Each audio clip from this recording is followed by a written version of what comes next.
শোনো, তুমি যে আজ সংগ্রাম করছো, কষ্ট পাচ্ছ, দৌড়াচ্ছ, এর মানে তুমি দুর্বল না। এর মানে তুমি এখনও হাল ছাড়োনি। কিন্তু একটা কথা মনে রাখবে, এই দুনিয়ায় কেউ তোমাকে বাঁচাতে আসবে না।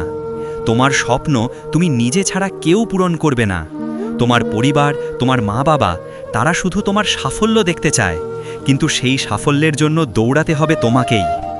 তুমি যদি আজকে ব্যর্থ হও, যদি আজকে হাল ছাড়ো, তাহলে কাল তোমার নিজের কাছেই লজ্জা পাবে।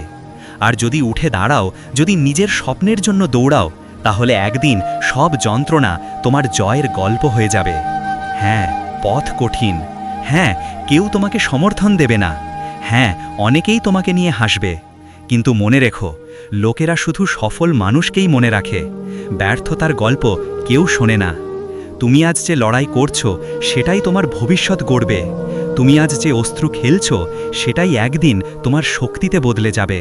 তাই দাঁড়াও, নিজের দিকে তাকাও, নিজেকে জিজ্ঞাসা করো, আমি কি সত্যিই আমার জীবনের নিয়ন্ত্রণ অন্যের হাতে ছেড়ে দেব? আমি কি সত্যিই ভয় বা অলসতার জন্য আমার স্বপ্নকে হত্যা করব? না ভাই, তুমি তার জন্য জন্মাওনি। তুমি জন্মেছ প্রমাণ করার জন্য যে তুমি পারো। তুমি জন্মেছ নিজের পরিবারকে গর্বিত করার জন্য। তুমি জন্মেছ ভাঙা অবস্থায় থেকেও আবার উঠে দাঁড়ানোর জন্য। তুমি যতবার পড়ে যাবে, ততবার উঠে দাঁড়াবে। এটাই তোমাকে আলাদা করে।